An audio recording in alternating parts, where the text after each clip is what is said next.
프랑스의 작가 장조노, 원래는 우리나라 말로는 장지오노인데요. 우리 프랑스 유학 갔다 온 분이 목사님 그렇게 발음하면 쪽팔립니다. 장조노라고 하세요. 예. 장조노의 나무를 심은 사람이라는 소설이 있습니다. 한 젊은이가 알프스 산맥의 고원지대를 산책하고 있었습니다. 그러다가 숯을 구워서 파는 마을로 가봤더니 여기는 워낙 나무를 많이 베어버렸기 때문에 황량하기 그지없었습니다. 그리고 사람들은 지쳐 있었습니다.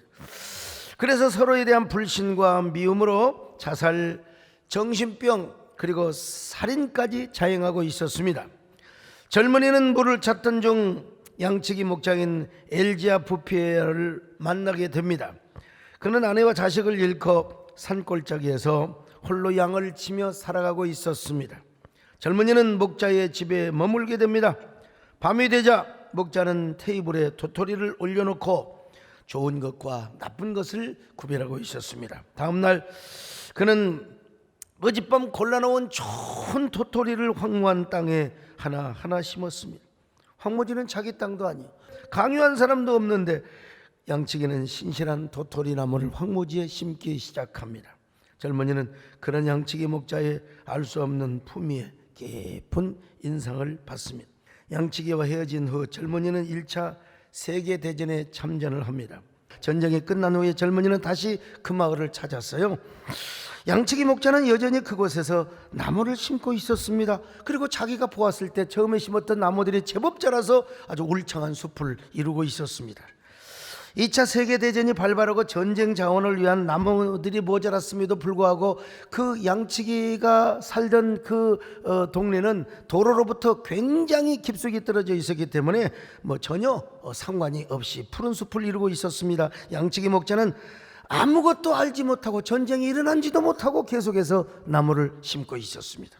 오랜 후에 젊은이가 다시 그것을 찾았을 때 황무지였던 그 마을은 아주 향긋한 향기와 푸른 나무 잎냄새들, 푸르고 울창한 숲 사이로 흐르는 맑은 계곡의 물소리가 절절절절 흘러내렸습니다. 마을에는 희망이 생겼습니다. 그리고 평화와 웃음이 넘쳐났습니다. 이것이 나무 심는 사람의 소설 이야기의 결론입니다. 이 소설은 문명과 환경의 심각한 위기 속에서 우리가 나아가야 할 방향을 가르쳐주고 있습니다. 사람과 세상을 변화시키는 감동적이고 가슴 따뜻한 소설이죠. 나무를 베기에 익숙한 사람들은 많지만 그러나 한 사람이 나무를 계속 심었을 때 결국 황무지를 푸르게 하고 울창한 숲으로 만들게 하였다는 얘기죠. 자, 이것은 어디까지나 소설이고요. 그런가 하면 이제 소설이 아닌 진짜 팩트, 실화가 있습니다. 사막의 숲이 있다라는 책이 있는데요. 이 책은 방송 작가이자 외주 프로덕션 허브넷 대표인 이미애 작가께서 쓰신 책입니다. 이 책은 죽음의 사막에 나무를 심어 생명의 숲으로 만든 이니전의 그 기가 막힌, 언젠가 제가 공무일 글도 썼습니다마는 기적 같은 이야기를 담아내고 있습니다. 그녀 이야기는 KBS 1TV 수요기획에서 숲으로 가는 길이라는 제목으로 방영이 되기도 하였는데요. 이 이니철이라는 몽골 여인이 1985년 바이완상이라는 남자와 결혼을 하였습니다. 이 사람은 사막에서 살고 있는 남자였어요. 근데 이니철의 아버지는 죽음의 땅 사막에다가 그녀를 내려놓고 그냥 가버렸어요. 거기서 남편과 함께 살려고. 그녀는 다시 집으로 돌아가고 싶었지만은 사막이라 돌아가는 길도 알지 못했고요. 그리고 남편인 바이완샹의 그 애처로운 눈빛, 이곳에 남아달라는 순한 그 눈빛을 보고 차마 떠날 수가 없어서 정착을 합니다. 대신 그녀는 바이완샹 남편에게 제안을 합니다. 우리가 살 수 없는 이 사막의 땅을 푸른 숲으로 한번 만들어 보자고, 우리가 나무를 한번 심어 보자고. 그리고 두 부부는 친척이 준 양 한 마리를 팔아서 나무 600그루를 사가지고 사막에다 일단 나무를 심어 봅니다. 정말 누가 보면 말도 안 되는 행동이었습니다. 그게 돈이 되는 것도 아니고요. 두 사람은 묵묵하게 그러나 나무를 심었습니다. 그로부터 20년 후 기적이 일어났습니다.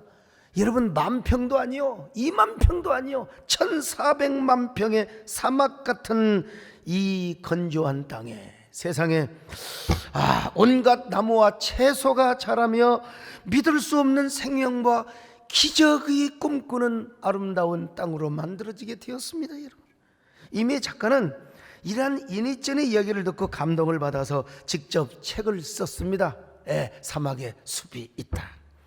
그리고 다큐멘터리 방송 제작까지 하면서 우리나라 적지 않는 사람들에게 많은 충격을 주세요. 야, 사막도 나무를 심으니까 저렇게 되는구나.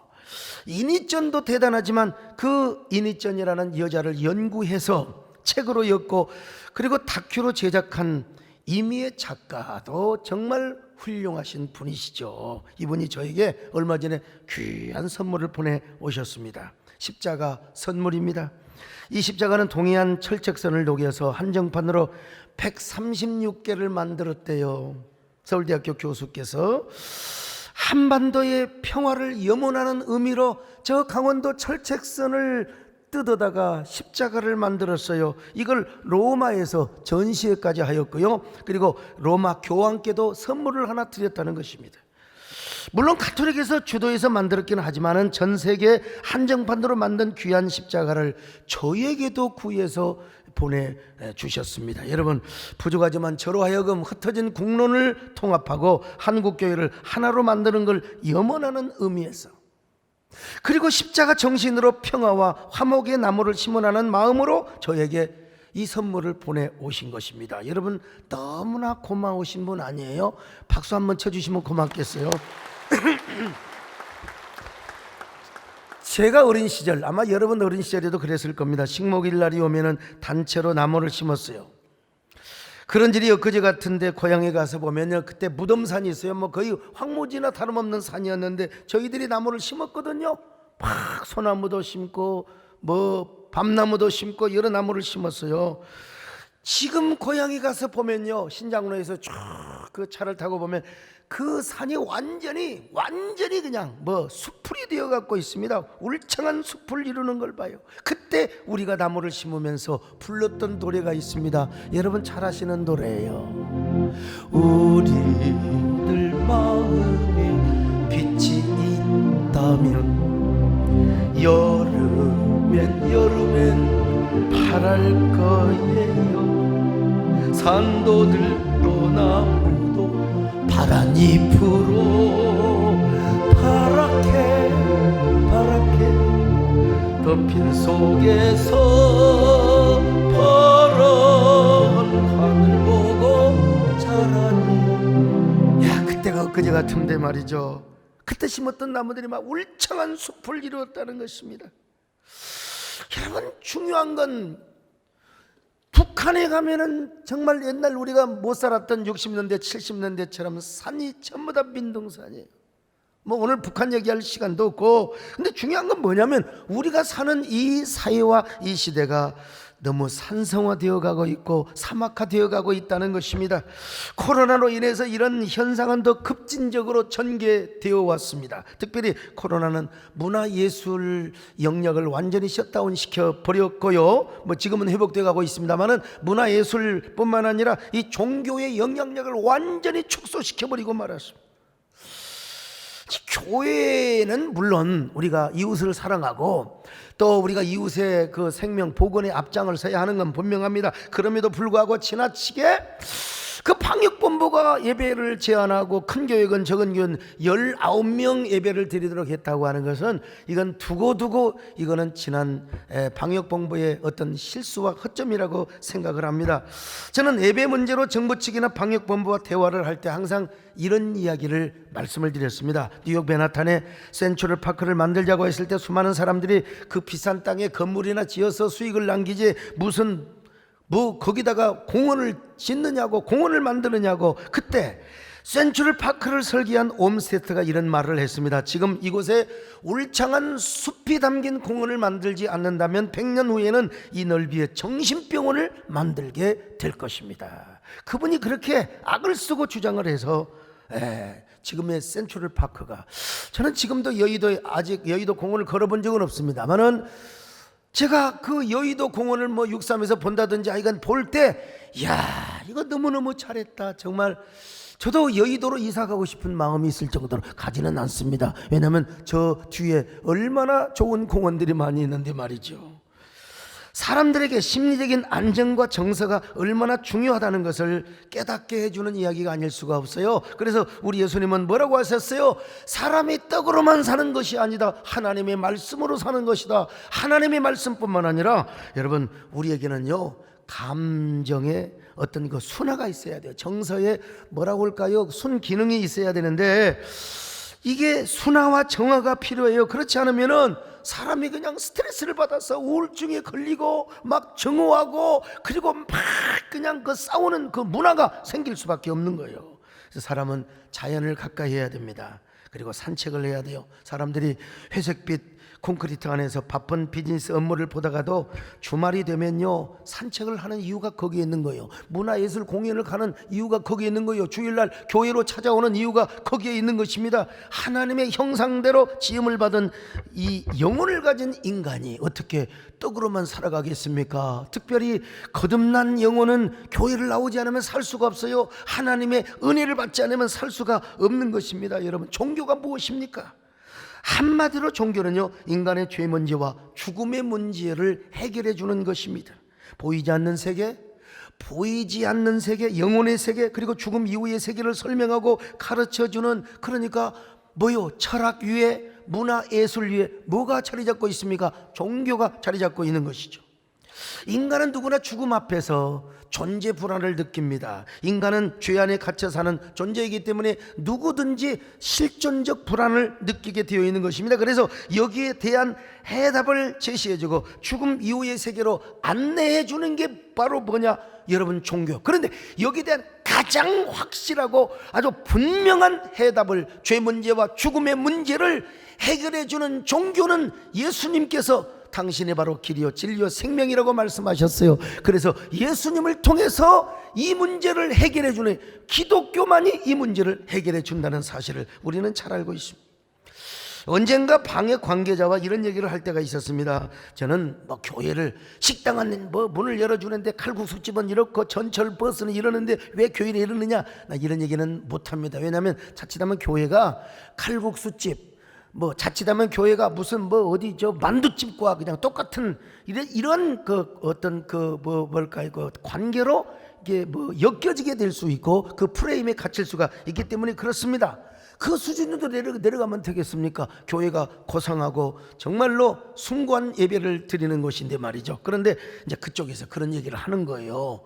뭐 전철 얘기, 버스 얘기, 뭐 칼국수집 이야기를. 그래서 제가 확실하게 그때 얘기를 했습니다. 왜 그러면 그것과 교회를 차등을 둡니까? 그랬더니 식당이나 마트나 칼국수집은 필수 생활시설이고 우선 당장 서민들이 먹고 살아야 하기 때문에 맞는 얘기입니다. 당연히 오늘 우리 기재부 장관을 하셨고 오늘 경기도 도지사에 당선이 되신 우리 저 김동연 지사님께서 저희 교회를 오늘 오셨어요. 원래 예배 전에 오신다고 하셨는데 내가 보니까요, 그 약속을 지키지 못해서 당선이 된 이후에 최초로 저희 교회를 찾아오셨다고 합니다. 보통 여러분 선거를 앞두고 표를 얻으려고 오시는데 이분은 당당하게 당선을 하시고 오늘 저희 교회에 오셨습니다. 여러분 환영의 박수 한번 해주시면 좋겠네요. 예. 근데 우리 김동연 지사님께서는 어떤 분이냐, 이 경제가 무엇인가를 알아요. 특별히 뭐 만두집, 칼국수집, 시장에 할머니, 골목에 뭐 난전에 모든 그 상인들까지의 심리를 너무나 잘 뚫어보고 계시죠. 뭐 제가 이해합니다. 당연히 그렇게 이해를 해야죠. 그런데 제가 뭐라고 얘기를 했느냐? 좋습니다. 그러면 우리 인간에게 종교가 필요 없다는 것입니까? 종교도 영혼의 필수 생활시설입니다. 만약에 영혼의 필수 생활시설을 제약하고 제한하고 무시한다면 우리의 국민들 마음이 황폐화되고 산성화되고 사막화되면 어떻게 되겠습니까? 우리가 영혼을 무시하고 그리고 정서적인 부분을 무시하고 날마다 그냥 먹고 사는 일만 치중하면 이 세상이 어떻게 되겠습니까?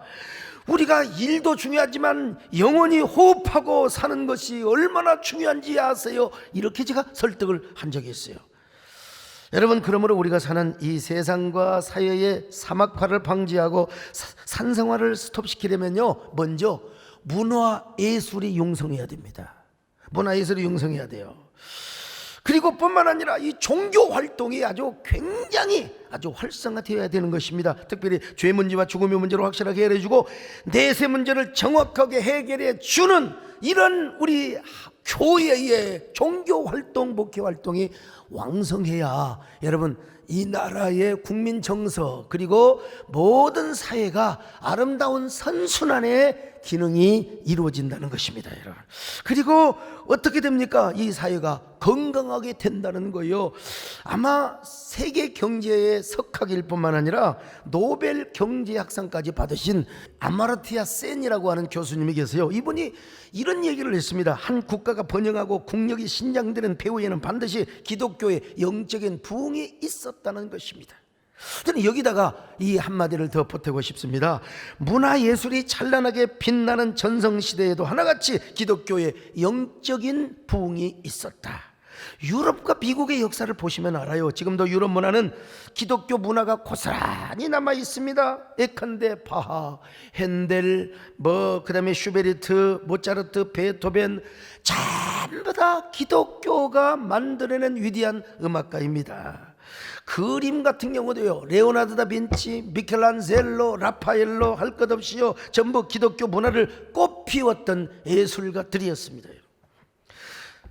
그래서 기독교 문화가 융성하게 되면 앉아서 비판하고 싸우고 다투고 탁상 공론하는 일이 없어집니다. 여러분, 동적인 문화가 막 그냥 활발해야 되거든요. 기독교 문화가 활발한 곳에는 문화가 항상 정지되어 있지 않고 동적으로 막 그냥 움직여지는 겁니다. 그게 바로 스포츠 문화입니다. 유럽을 보세요. 스포츠가 온 나라의 국민들을 막 즐겁게 하지 않아요. 특별히 축구요, 축구. 오늘 제가 보니까 우리 도지사님께서 아주대 총장을 하실 때 우리 하석주 집사님이 지금도 아주대학교에 축구 감독을 하고 있습니다. 우리 하석주 집사님 얼마나 유명합니까?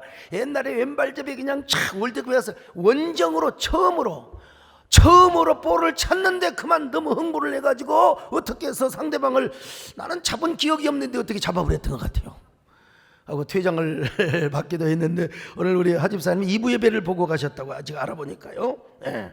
근데 아이고, 프리미어 리그, 분데리스카, 세리아 A, 라리가, 리그왕 등요, 이 유럽 축구는요 지역 대결이 아니라 토너먼트식이기 때문에 동적인 문화를 형성합니다. 그리고 막 주말이 되면 막 유럽 사람들이 막 그냥 그 경기장에 가서 막 웃고 싸울 일이 없어요. 앉아서 다투는 문화는 맨날 싸우고 박치기를 합니다. 반드시 그 마음에는 사막화되고 산성화되어 있어가지고요, 그래가지고 막 다투고 공격하는 문화입니다. 그런데 기독교 정신이 융성한 곳에는요, 정적인 문화보다는 활동한 문화, 그냥 움직이는 문화예요. 한마디로 뛰는 문화요. 동적인 문화는 사람들을 활력 있게 만들고 막 기분 좋게 합니다.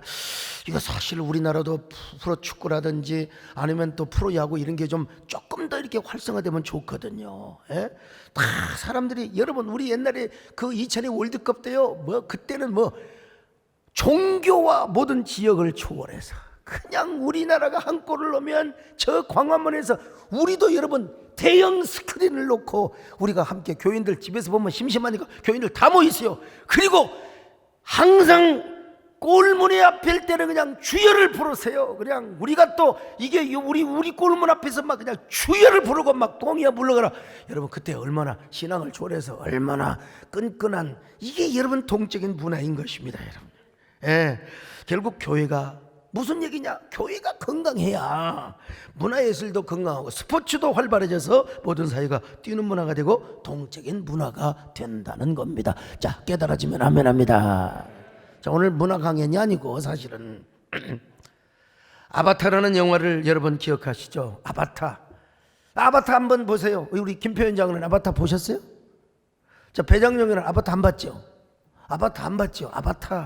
아바타를 안 보는 사람이 지금까지 생존해 있다는 건 기적입니다. 미국의 자원개발공사인 RDL 회사는 초전도 물질의 희귀금속인 은옵타늄 광맥을 개발하기 위해서 숲을 찾아오고 있는 원주민 나비족을 몰아내려고 합니다. 이 나비족은 진짜 영적인 생명인 숲과 교감을 나누며 근원적으로 소통하고 있었던 그야말로 초인간, 초인류적 존재라고 할까요?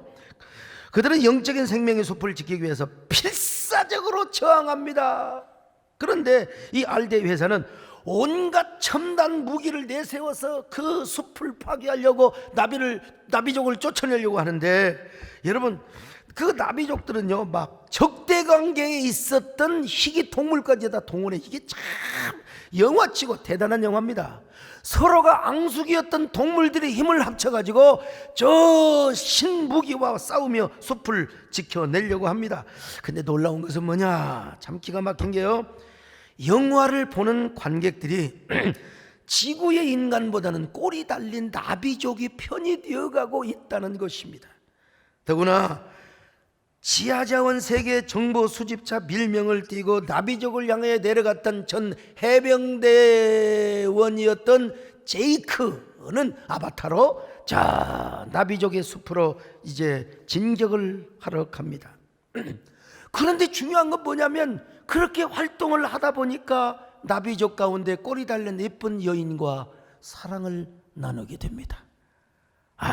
제이크는 나비족이 사는 아름답고 신비스러운 생명의 숲과 그리고 모든 존재들과 함께 소통하는 과정 속에서 마침내 나비족의 한 여인과 깊은 사랑에 빠지게 돼요.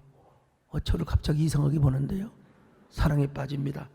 그때 저는 그 노래가 흘러나오지는 않았지만 제이크의 아바타가 나비족 여인을 향하여 이런 노래를 부르고 있는 것처럼 제가 분위기를 그렇게 느꼈습니다. 제이크니까 제이지요. 제이, 초전도의 차원이 멀리 사라진다 해도 제이, 나의 사랑은 여전히 깊어가는데, 제이, 난 너를 못 잊어. 제이, 난 너를 사랑해. 사랑의 분위기가 느껴집니까? 정권사님이 끄떡끄떡한 거 보니까 이제 느껴지는 것 같아요. 이 제이크는 말이죠, 인간을 배신합니다. 지구를 배신하고, 지금 우리 RDA 회사에서 너희들을 이렇게 작전을 짜가지고 지금 치려가고 있어. 그러니 막아야 돼.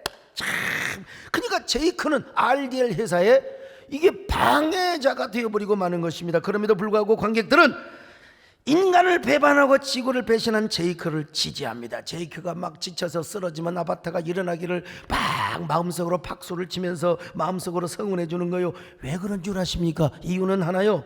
우리 인간은 모두 자연을 지키고 숲을 지키고자 하는 본성과 본능이 있기 때문에 그렇다는 것입니다. 이 영화가 인도의 신화와 그리고 힌두교적 배경을 입고 제작된 것만은 분명하지만, 그럼에도 불구하고 현대를 사랑하는 인간들에게 생명 자본주의를 표방해야만이 우리 지구가 살아남을 수 있다라고 하는 위대한 혁명적인 콘텐츠, 메시지를 우리에게 주었던 것이 사실이죠. 그러므로 이 지구촌이 아무리 에너지가 필요하고 희귀 자원이 필요하다 할지라도, 여러분, 그럼에도 불구하고 우리 인간의 생각을 초월해서 이제는 지구 생각으로 가야 된다. 지구 생각으로 가야 된다. 녹색 운동을 회복해야 된다는 그런 그 위대한 메시지를 영화를 통해서 준 거예요. 그래서 MB 정부 때부터 시작했던 저탄소 그리고 녹색 성장 운동이 계속됩니다. 지난 정부에도 시작되었던 탄소 중립운동. 그래서 언젠가 어느 신문에 탄소 중립운동 우리 한국교회가 앞장서야 한다고 했더니 어떤 어떤 양반이 또 저를 막 공격을 했어요. 어떻게 말 친정부리니까 저탄소. 내가 그래서 전화를 걸어가지고, 야, 이 무식한 인간아, 저탄소는 지구가 살려고 하는 것이다, 이 인간아 라고 얘기를 하려다가 제가 안 했습니다. 여러분요, 돌아가신 이어령 교수님께서도 산업자본주의에서 녹색자본주의로 혹은 생명자본주의로 전환을 해야 된다고 한 거 아닙니까? 그러니까 기독교인이건 비기독교인이건 간에 지구촌에 사는 인간이라면 모두 이런 중요성을 앞에 두고 우리가 이 운동에 참여를 해야 한다는 것입니다. 그래야 우리 후손들이 마음 놓고 우리가 살아갈 수가 있습니다. 그렇지 않으면 모든 나라가 공멸을 하게 될 것이고, 그리고 지구에 종말이 오게 된다는 거예요. 지금도 여러분 얼마나 아마존 그 숲이 밀림이 그냥 그 훼손되고 있는 줄 아십니까? 그래서 제가 언젠가 아마존에 가가지고 나무를 베는 사람들이 있으면 혼내 주려고 하는데 그때는 없더라고요. 오늘 우리가 인간 편에서만 개발하고 자연을 훼손하려고 하지 말고 지구 생각을 가지고 숲을 보존하며 생명 존중 시대를 열어가야 한다는 것입니다. 생명 존중 시대를 열어가는 사람은 우리가 어떻게 살아갑니까? 저탄소 운동, 이것 가지고는 절대로 여러분 불안전합니다. 이제 무슨 운동을 해야 하느냐? 영혼의 녹색 운동을 해야 한다는 겁니다. 오늘 제가 이 이야기를 하려고 지금 장황한 서론을 끌어들인 겁니다. 하나님은 말씀 한마디로 천지를 창조하셨습니다. 그 천지 만물 중에 한 행성이 우리가 사는 지구입니다. 여러분, 수많은 별처럼 수많은 행성들이 있는데 그 안에 우리가 살고 있는 게 여러분 지구촌이에요. 이 지구에다가 하나님께서 사람을 창조하셨습니다. 사람을 창조하실 때 지구촌은요 온 세상이 생명으로 가득했습니다. 더구나 에덴 동산은 생명으로 가득한 녹색 동산이었습니다. 이곳에다가 하나님이 사람을 지으셨습니다. 어떻게? 하나님의 형상으로. 창세기 2장 7절에 보니까 하나님은 먼저 흙으로 사람을 지으셨습니다. 그리고 코에다가 생기를 훅 하고 불어주셨어요. 창세기 2장 7절 읽습니다. 시작. 여호와 하나님이 땅에 흙으로 사람을 지으시고 생기를 그 코에 불어넣으시니 사람이 생명이 되니라. 자, 사람이 생명이 된지라. 여러분, 이걸 뭐라고 하냐면 생명을 네페시하야. 저도 이게 사람에게만 네페시하야라고 한 줄 알았어요. 몇 년 전까지 그렇게 알고 있었는데 목사도 성경을 다 아는 게 아니거든. 그런데 보니까 우리 이성 목사님이 언젠가 저한테 그걸 발견해 주는 건 자기도 몰랐다는 거예요. 종신 교수님이. 이게 보니까 짐승에게도 네페시하야. 저도 뭐 깜짝 놀랐어요. 결국은 짐승도 히브리 말로 네페시하야. 살아있는 존재입니다. 인간도 살아있는 존재 네페시하야. 근데 뭐가 차이가 나느냐? 짐승은 하나님께서 말씀으로 너 개가 되거라, 너는 소가 되거라, 하나님 말씀으로 다 짐승을 지었는데, 여러분 인간은 어떻게 지었습니까? 이제 딱 흙으로 사람을 지었어요. 흙으로. 지금 졸고 있는 사람은 뭐 흙이나 뭐 매반 다름이 없어요. 자, 흙으로 사람을 지었고 그 코에다가 훅 하고 생기를 불어넣어 주신 거예요. 하나님의 호흡을 불어넣어 주신 거예요. 이게 니시마트 하임이라고 하나님의 생기입니다. 그랬더니 여러분, 이 사람은 하나님의 형상으로 지음을 받은 거예요. 그리고 영적인 존재로 지음을 받은 겁니다. 여러분, 하나님의 생기로 우리 인간이 지음을 받았단 말은 첫째는 뭐냐? 하나님의 형상대로 지음을 받았고, 둘째, 사람은 짐승과는 달리 영적인 존재다. 우리는 다 영적인 존재요. 우리 집에 애완견을 좋아하는 사람의 표현을 하면은 가족이 한 명 들었습니다. 여러분, 우리 예손주들이 이제 미국을 가면 집사람이 적적하고 또 뭐 갱년기 우울증이니 뭐 해가지고 또 저에 대해서 공격성으로 접근할 수 있을 가능성이 있거든요. 그래서 저희 아들이요, 아빠하고 엄마하고 우호적 무관심 속에서 사이좋게 잘 살라고 개를 한 마리 분양을 해왔어요. 아주 굉장히 뭐 상당히 그 좋은 족보가 좋은 개라고 하던데, 저도 보니까요, 그 개의 눈망울을 보니까 제 연민을 뺏어가잖아요. 야, 저 눈을 보세요. 저거 불쌍해. 얼마나 연민해요. 새끼가 왔는데 저한테 그런 것 같아요. 난 할아버지 사랑이 필요해요. 날 사랑해 주세요. 그래서 제가 저걸 안고 사진을 찍어서 일부에 보여줬더니 우리 권사님이 그걸 보시고 이 사람아 제발 개 품는 거 목사가 품위가 있어야지. 품위가 무슨 품입니까 요즘. 그리고요 그 목사가 개를 품고 이렇게 딱 살면 이렇게 보여주면 요즘 현대인들이 굉장히 목사를 친근하게 생각해요. 근데 저분은요 고려장 때 사는 분이고 저를 위해서 기도하시는 어머니이기 때문에 내가 저분의 말을 안 들어줄 수는 없어요. 그래서 야 개 안고 찍은 사진은 빼라 해서 이름이 뭔 줄 아세요? 사랑입니다. 사랑이요. 근데 미안하지만 사랑에는 영혼이 없습니다. 우리 교회 어느 장로님은 세상에 개를 17년인가 18년인가 데리고 살았는데 개가 죽었다고. 목사님 어떡해요 개 장례식을 해야 된다고. 아이고 참 장로님 나오셔야지. 무슨 개는요 죽으면 적절하게 알아서 잘 그냥 하는 거지. 무슨 제가 가서 개 죽었다고 장로님 그 개 앞에서 며칠 후 요단강 건너가 만나리. 그러면 하나님께서 야 너 개같이 생겼다. 그야말로 정권사 말처럼 정권사님 얘기처럼 너가 어찌 그렇게 개처럼 너는 개같이 생겼니? 그럼 결국 뭐예요? 개 같은 사람이 되는 거죠.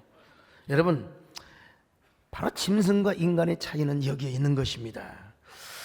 그래서 우리 아담과 하와는 뭐렇게 지음을 받았어요? 하나님의 형상대로 지음을 받고 영혼을 가진 자가 되었습니다. 그래서 녹색 동산에서 언제나 하나님을 찬양했습니다. 눈만 감으면 하나님을 찬양했어요. 주 하나님 지으신 모든 세계 내 마음속에 하면서 막 주님을 찬양했던 것입니다. 여러분, 그러나 아담과 하와가 영혼을 가진 자, 하나님의 형상을 닮은 자로 지음받은 존재이기 때문에 그런데 왜 이유가 어디에 있느냐? 하나님께서 아담과 하와의 코에다가 호흡을 확 불어넣어 주었기 때문이라는 것입니다. 그러니까 아담과 하와는요 정말 하나님께 감격하지 않을 수가 없습니다. 하나님 흙으로 사람을 지으사 코에 생기를 부어주시다니요. 세상에, 그러니 우리는 언제나 호흡이 있을 때까지 우리는 주님을 찬양해야 되지 않겠습니까? 이게 이제 아담과 하와의 고백이었죠. 여러분요, 흙으로 사람을 지으사 그 코에 생기를 불어넣으신 주 하나님 우리의 아들을 보내신, 세상에 보내신입니다. 보내신 사랑해. 나는 하나님 형상 따라 지음받은 몸이 이 몸을 주께 바치리. 항상 내 생활 중에 주를 부인하지 내 주를 섬기. 근데 이 아담과 하와가 이게 사탄에게 유혹을 받아가지고 여러분 선악과를 따먹고 어디로 쫓겨납니까? 자, 사막화된 온갖 엉겅퀴와 가시덤불이 온갖 저주가 가득한 에덴의 동쪽으로 쫓겨났어요. 영혼도 망하고 그리고 그의 하나님의 형상이 일그러지게 버리게 되었어요. 그러니 여러분, 아담만 그런 삶을 사는 것이 아니라 아담의 후손인 우리 모두도 다 우리 마음이 산성화되고 사막화되고 다 저주의 동산에서 삶을 살게 되어 있었어요. 근데 우리 하나님께서 아담과 하와 우리를 내버려 두지 않으시고 이 땅에 사탄에게 팔린 영혼들을 구원하기 위하여 예수 그리스도를 이 땅에 보내셨습니다. 그리고 우리를 위하여 십자가에 죽게 만드셨어요. 자, 그러므로 예수 그리스도를 믿는 자는 다 하나님의 자녀가 됩니다. 그리고 우리 안에다 생명나무가 심겨져 있습니다. 아담이 죄를 지어 저주를 받고 영혼이 황폐되었을 때 온 지구촌이 저주를 받고 황폐된 것처럼 이제 사람이 예수 그리스도를 믿어 하나님의 자녀가 되면 우리 안에 에덴 동산 같은 푸른 숲이 생겨나게 된다는 것입니다. 그리고 여러분, 우리 안에 녹색 운동이 이루어지게 되는 것입니다. 우리 안에 기름진 아주 생명의 동산이 아름답게 이루어지게 되는 거예요. 깨달아지면 아멘입니다. 여러분 할렐루야. 물론 비유이긴 하지만 저는요, 이 안티 기독교인들이 아무것도 모르고 말이에요, 기독교를 비판하고 공격하는 건 역시 RDA 회사가 나비족을 몰아내는 것으로 저는 그냥 연상이 돼요. 이 성경 말씀은 아니지만요. 또 우리가 사는 세계에서는요, 물질 세계보다 중요한 것이 뭐냐면 정신 세계예요. 영혼의 세계입니다. 영혼의 세계요. 그 영혼의 세계가 망하고 정신 세계가 고갈되면 물질 세계는 당연히 고갈되게 되어 있는 것입니다. 더구나 우리 교회 안에서 같은 우군끼리 공격하고, 요즘 막 유튜브를 보면 막 같은 편끼리 막 공격하고, 네가 옳으니 내가 옳으니, 이거 영혼이 고갈되어서 그래요. 겉으로는 뭐 내가 옳고 그림이 무슨 소용이요? 내 안에 사막이 없어져야지요. 내 안에 기름진 생명의 동산이 우거져야 될 것 아니겠습니까, 여러분? 오늘 본문은 말씀하고 있어요. 우리의 전인이 건강해야 된다고. 우리의 영과 혼과 몸이 주님께서 강건하실 때까지 흠없게 보존되기를 원한다고. 이것이 바로 전인적인 건강론, 개혁주의 인간관입니다. 자, 데살로니가전서 5장 23절을 봅니다. 시작. 평강의 하나님이 친히 너희를 온전히 거룩하게 하시고 또 너희의 온 영과 혼과 몸이 우리 주 예수 그리스도께서 강림하실 때에 흠없게 보존되기를 원하노라. 자, 우리 개혁주의 인간관에서는 이분서를 주장하지만 뭐 산문서를 비슷하게 산문서를 주장하는 구절은 아닙니다. 자, 여기서 순서를 보면요, 영, 푸뉴마입니다. 푸뉴마. 이건 뭐냐? 거듭난 영을 말해. 그리스도인의 영혼을 말합니다. 거듭난 영이요. 그 다음에 혼은 뭐냐면 여기서 푸시케, 뭐 혼이라고 번역을 했지만 진정한 의미는 목숨, 생명이란 말입니다. 우리 목숨이 살아있기 때문에 손발이 움직이는 거예요. 예. 여러분, 우리 몸이, 우리 생명이 죽어 있으면 우리 몸은 그냥 시체가 되어 있는 거예요. 그래서 우리 생명이 중요한 겁니다. 그리고 나서 몸이라는 말이 나와요. 소마. 그냥 우리의 신체를 의미하는 것입니다. 그런데 우리 육체가 건강하려면 일단 우리 안에 생명력이, 우리의 정신세계가 확실해야 되고, 그리고 그것으로 끝나는 게 아니라 우리의 영이 거듭나고 건강해 있어야 우리 안에 푸른 에덴 동산이, 물된 동산이 이루어져 있고, 그리고 아름다운 전인적 건강이 이루어진다는 것입니다. 자, 이것을요 뭐라고 말합니까? 이사야서에는 이렇게 아름다운 문학적 표현으로 설명을 하고 있어요. 자, 이사야 58장 11절을 읽습니다. 시작. 여호와가 너를 항상 인도하여 메마른 곳에서도 내 영혼을 만족하게 하며 내 뼈를 견고하게 하리니 너는 물된 동산 같겠고 물이 끊어지지 아니하는 샘 같을 것이라. 여러분요, 사막이 아니라 물된 동산이요. 그 물된 동산에 나무들이 쫙 심겨져 있다고 생각해 보세요. 이러한 건강한 영혼의 상태, 건강한 생명의 상태, 그리고 건강한 전인적 건강을 이루는 개혁주의적 인간관, 바로 이러한 모습을 물된 동산으로 이렇게 설명을 하고 있습니다. 그런데 여기서 제일 우선순위가 뭐예요? 영혼입니다. 그리고 우리의 생명입니다. 이걸 혼으로 번역을 했어요. 목숨입니다. 여러분, 생명도 두 가지가 있어요. 지금 저 서울대 중환자실에, 아주대학교 중환자실에 그냥 호흡기 꽂고 겨우 살아가는 인생이 있어요. 물론 그 생명도 고귀합니다. 의사가 함부로 호흡기를 뺏어도 안 돼요. 살아있는 이상 생명입니다.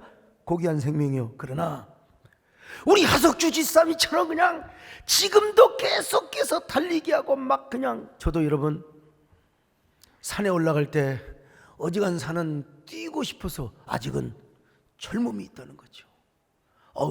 엊그저께 산에 가는데 어떤 아줌마가 나보다 빨리 가잖아요. 나 보니까 야, 운동 차림도 제대로 되고 그분은 분명히 육상 선수였던 것 같아요. 내가 질 것 같냐? 나도 뛰었습니다. 나도 뛰었다. 너만 뛰냐? 나도 뛰자. 그리고 내가 여러분 따랐겠어요? 떨어졌겠어요? 따랐는데 숨이 보통 찬 게 아니야. 그리고 뒤에 아줌마를 봤더니 씨구꺽 하는데, 이야, 그 분명히 나보다 한 25살 어린 사람이고 그리고 운동 출신이요. 여러분, 이렇게 건강한 생명과 저 중환자들의 생명은 차원이 다르는 거예요. 그런 의미에서 푸시케가 건강해야 돼요. 건강해야 돼요. 이게 바로 이러한 은혜와 축복을 누가 주느냐? 평강의 하나님께서 주신대요. 자, 23절로 24절을 보시겠습니다. 시작. 평강의 하나님이 친히 너희를 온전하게 거룩하게 하시고 또 너희의 온 영과 혼과 몸이 우리 주 예수 그리스도께서 강림하실 때에 흠없게 보존되기를 원하노라. 자, 너희를 부르시는 이는 미쁘시니 그가 또한 이루시리라. 평강의 하나님께서 여러분들에게 전인의 건강을 이루어 주시기를 바랍니다. 요한 3서 2절에 뭐라고 해요? 영혼이 잘되고 범사가 잘되고 강건한 축복 아닙니까? 이걸 가지고 우리 조용기 목사님께서는 고인이 되셨습니다만 얼마나 우려먹었습니까? 사랑하는 여러분, 오늘도 영혼이 잘되고 범사가 잘되고 강건한 축복이 임하시기를 바라는 것입니다. 여러분에게 있기를 바랍니다, 여러분. 근데 하나님께서 이러한 일을 우리에게 은혜 주시되 여러분, 우리를 통하여 이런 사역을 또 하고 계세요. 우리가 물된 동산에 축복을 입었다면 여러분들이 그 은혜를 누리며 다른 사람에게 물된 동산의 축복을 공급해 줘야 돼요. 그런 은혜가 흘러가도록 해야 됩니다. 그런 은혜가 전달하도록 돼야 됩니다, 여러분요. 이게 뭐냐? 오늘 설교의 제목이요, 나무 심는 거장입니다. 영혼의 녹색 운동을 하는 사람이요, 아무리 황량한 들판이라 할지라도 나무 심으면 여러분 숲이 되지 않아요? 그런 것처럼 오늘 현대인들의 마음이 얼마나 황량하고 사막화되고 산성화되어 있어요. 그런데 우리가 예수 그리스도의 생명나무를 심어주는 거예요. 그리스도의 복음을 전하는 것입니다. 그래가지고 여러분 그 안에 생명의 숲이, 생명나무의 숲이 가득가득하네. 이게 뭐냐? 전도고 영혼의 녹색 운동이라고 하는 것입니다. 그럴 때 여러분 특별히 코로나로 인하여 소상공인들, 우리 자랑이 아니라 우리 도지사님 오셨으니까 자랑이 아니라요, 우리 그 소통 상품권을 만들어 가지고 지역 주민들에게 그냥 몇 억어치를 뿌렸거든요. 교인들한테 소통 상품권을 갖다가 주면서 갑자기 자랑하려니 쪽팔리네. 아무튼간에요. 하고 이 지역 경제를 살려서 이 지역의 소상공인들이 얼마나 교회를 다시 봤답니다. 교회를 하고 그분들이 하는 말이요, 바꿔 종교도 더 바꿔 하면서 우리 교회 많은 분들이 다 이렇게 교회 오셨는데요. 우리 영혼의 녹색 운동이 얼마나 중요한지요. 그럴 때 이 사회가 마치 푸른 공원과 같고 푸른 숲과 같은 세상이 되는 것입니다. 저 부족하지만 저 역시 사막을 숲으로 만든 이니전처럼 꽃씨를 뿌리고 나무를 심는 사역을 많이 해왔습니다. 진짜 누가 시켜서가 아니라요, 스쿠크를 제가 제일 먼저 반대했죠.